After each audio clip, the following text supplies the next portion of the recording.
This week we are digging into The Anatomy of an Alibi by Ashley Elston. I'm Jamie Livingston. And I'm Sarah Lyles, and we are so approachable. All right, so here we are. We both picked this one. Right. This is a mutual pick. We are both very, very excited for this book. Very. Took everything in me. The cheapskate in me was like, I can't spend the $30 to pick up the book. Yeah. Because I really wanted to. I got on the wait list for the library as soon as I saw that this book was coming out in January, which I think was back in November or December. Right. I was like, you need to go reserve this book.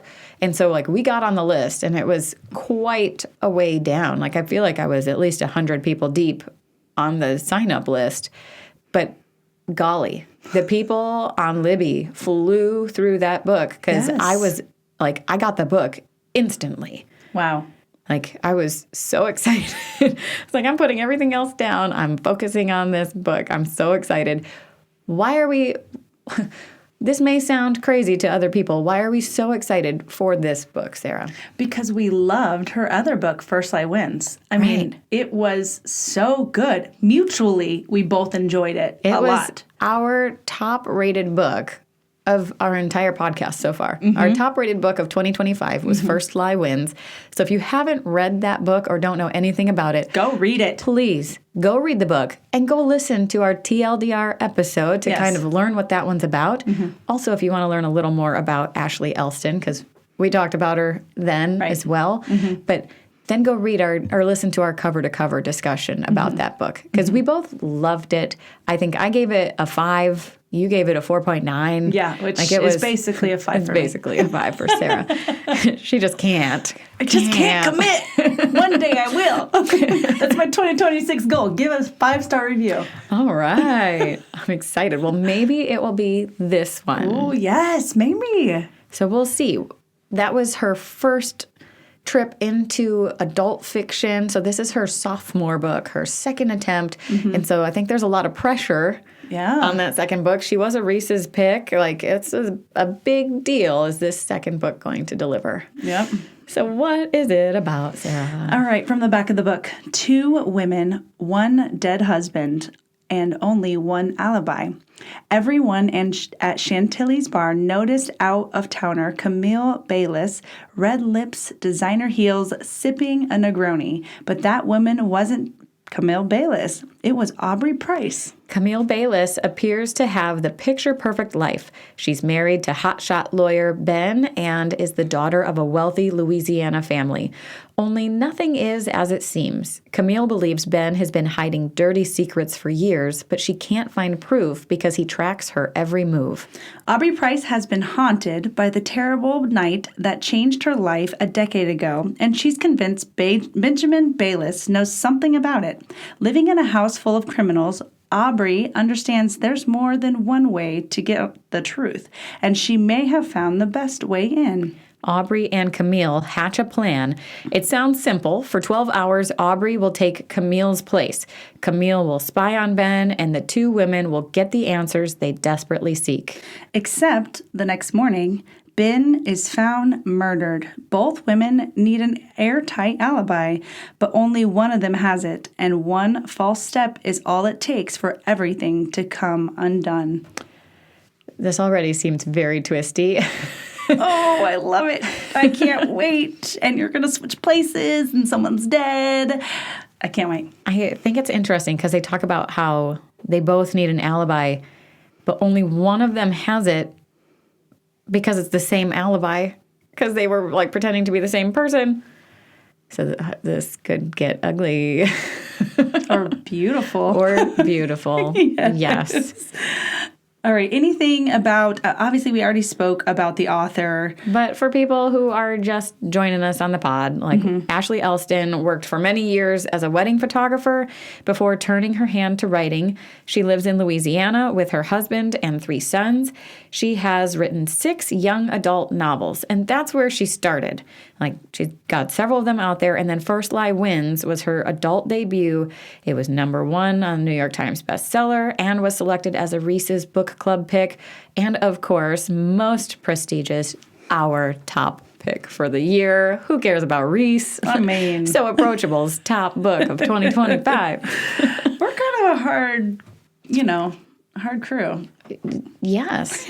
So this is Ashley Elston. I will say, and I think I mentioned it at some point after that episode of us doing First Lie Wins, I did go back and read some of her other YA because I love YA. And since that's where she started and I loved her adult fiction, I was like, I'm going to go read her young adult. And so I read The Rules for Disappearing, and I really enjoyed it. Yeah. It was a lot of fun. YA is kind of like up your alley. You really enjoy YA. It's just clean and easygoing, and you don't have to be a genius. Like, it's not that it's dumb. Right. It's usually that the characters are younger. Right. And so that one involved a high school girl who was like in witness protection. It was really interesting. So if you like this one, if you like the last one, go read some of her YA. All right. So this book is only, just came out Weeks, in January. right. Right. And so it has already over 20,000 ratings. So it is a 3.95 overall rating, which it looks like 4 stars is about what it is, middle of the road. Yeah, a quarter of them, 5 stars. Almost 50% is 4 stars. 20,000 ratings is a lot for just a couple That's what I'm weeks, saying. but it's still not very vast Correct. in the scheme of things. I think one of the last books we had like 500,000. Like there are ones that have millions of ratings. So 20,000, we're getting there. But I guess I look at that going 20,000 are probably Ashley Elston fans that are going to get the book, right? They're not the ones like us got on the wait list in November. Right. Also a lot of ARC readers. Oh, true. Oh, that's absolutely true. And book of the month. Actually, I think this was a book of the month. Yeah, it was. Because we looked into that. Yes. So obviously, if you're a book of the month, this may not be your first pick, but you're going to read the book. Yeah. So that makes more sense. It might not just be Elston readers. Yeah. All right. I like starting with our bad reviews. Can you give me a bad review? Because I want to end on a high note. Oh, absolutely. All right. I found a 2-star from Kells Bells. Says this book was meh for me, and I didn't finish and wound up Googling the ending. For me, there were too many characters to keep straight, and weaving in and out of the many narrators added an additional level of confusion for me. I really liked First Lie Wins, which is why I gave this a shot, but it wasn't good enough for me to even finish. Disappointed. Womp womp. Wow. That's sad. Yeah, Googling the ending? Oh, that takes away the whole fun. It does. I also have a 2-star, and this is from Megan Bone Chilling Books. She says, I was really excited about this book because I absolutely loved First Lie Wins, but I didn't love this one. Too many characters, too many stories off from the main one, too much back and forth between past and present. Pacing was off for me, and it just did not hold my attention. That sounds a lot like yours.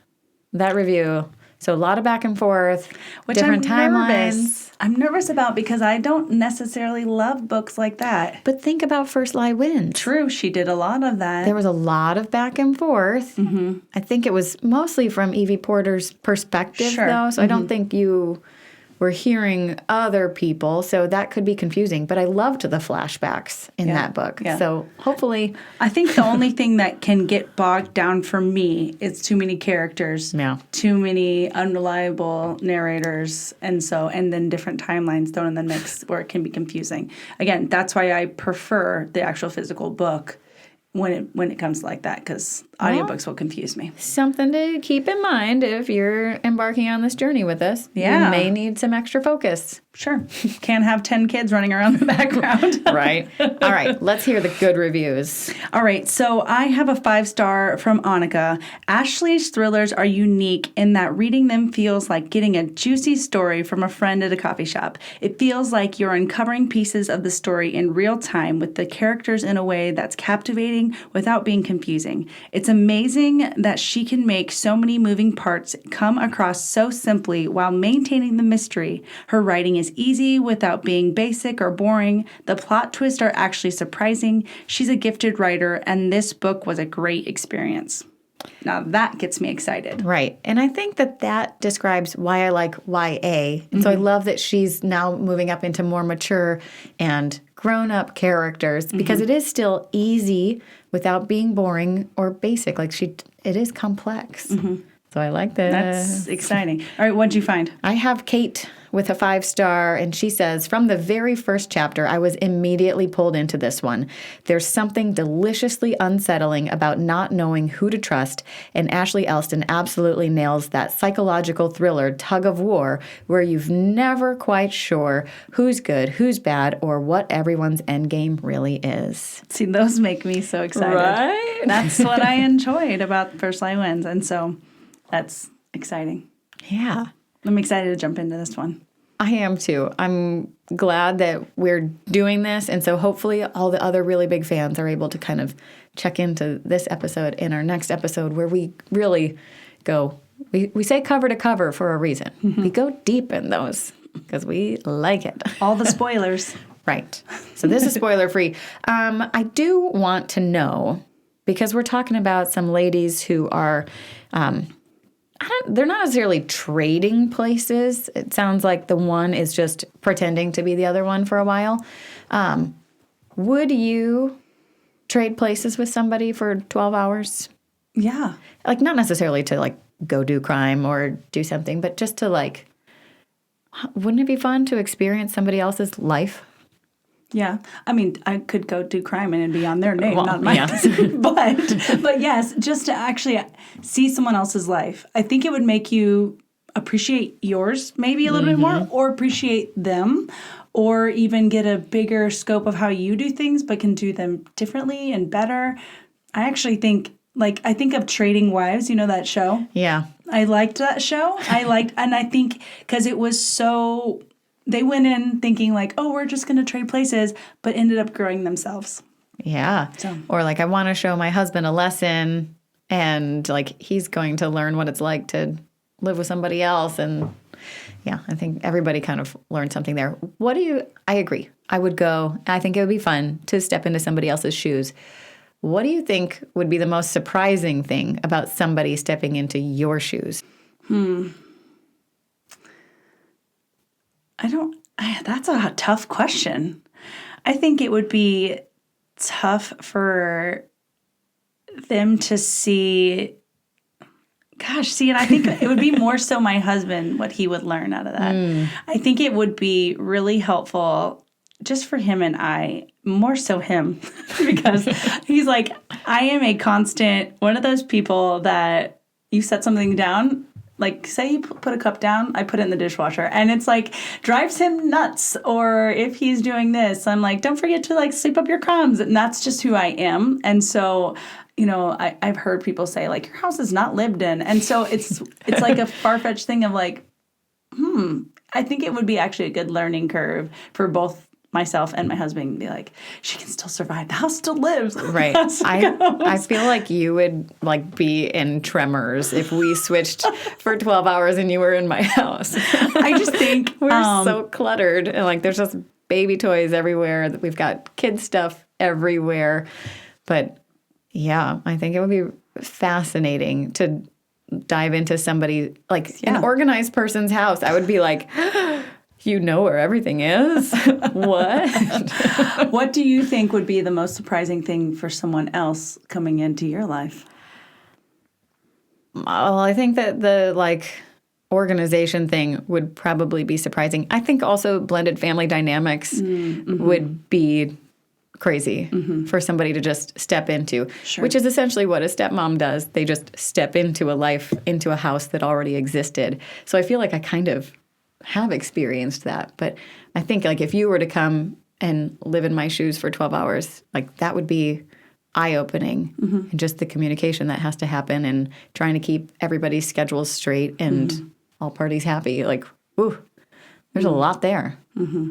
I think a lot of that, I've heard the term thought weight of like a mental load. Yes, that's the actual word. Yes. Of just that women carry. And so it's something that I feel like in my family, it's probably the most exhausting thing for me to carry, of like, if something is not done, I carry it. And this can be years. I hate that I do this. And I wish it's something that I didn't do. But it's like, until it is checked off, it sits in this brain of mine and will just sit there. I think you would be very surprised to trade into my shoes because my husband carries most of the mental load at our house and keeps track of all of the things. And as a stepmom, like he already had those systems in place. Right. And so that's me kind of working my way, and I'm gradually like picking things off that list from him. But very much, especially now that I have my own child, learning, oh, these are the things that he's been thinking of all these times. Oh, I should probably help with this, this, and this. But I think that would be surprising to you. Yeah, it would be way different.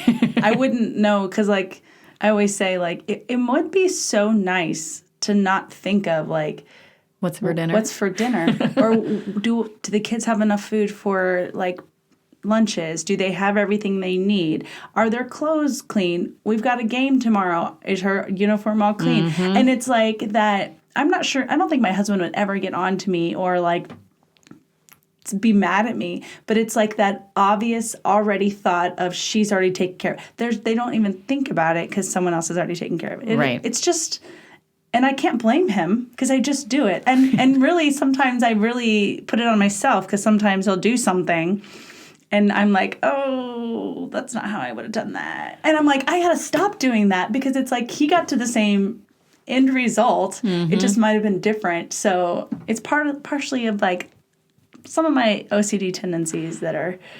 So we've covered some nonfiction. We did like The Anxious Generation. Right. And we've talked about sprinkling in a couple more. Yeah. And one of the ones that I have like on my list that I would like to do is the fair play method, which is the mental load and how couples can work through that and process it and like write everything out and like actually take charge of different things. And it's just showing the true division of labor. And like I think that would be so fascinating and so helpful for a lot of women out there and for a lot of their husbands realizing like, oh, there's a lot of things that like I've never thought about.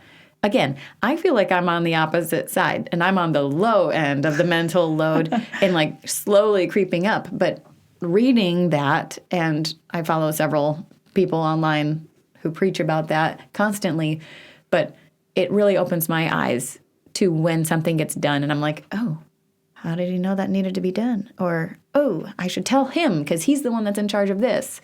It's like, well, why can't I take that over? So I feel like it helps both ways. If you're the schmuck or if you're the like all-star, like, you can help level the playing field. True, yeah. Not that you're a schmuck. I'm calling myself a schmuck. Well, it's just you don't know what you don't know, right? And so I can't even get my husband to do a Google Calendar. Could I ever get him to do? I've tried to do like a digital list that we share, and so you can see. Technology is not his friend either. Okay, so it's fine. All right, so we need to actually do a Freaky Friday and like switch places. Sure. This Your would be husband fun. would come home. I probably would Marie Kondo your house. Right? Yeah. The dinner would be done and he'd be like, we're getting McDonald's and we're getting pizza. Let's go, kids. And they would be like, this is the best. Right. They would love it, actually. It's crazy. I do think that like parenting styles would come into play there too, and seeing what happens in somebody else's house. That's true. That would be huge. That is true. I am very like Monday through Thursday, no technology, like a lot of little rules. And I love my daughters, but they would be like, oh, let me just push it. And same with your, daughter and stepsons. They would be like, what can we get away with? Absolutely. All right. Well, speaking of getting away with, we're going to need an alibi for that. Until then, keep reading. Keep ranting. And remember, you are so approachable. Okay, the episode is over. Get reading. But before you go, like, review, and subscribe. Turn on notifications to get the alert when the full episode drops. Follow us on Instagram and Facebook to see what we're reading next and join the conversation. We're so excited to have you on board.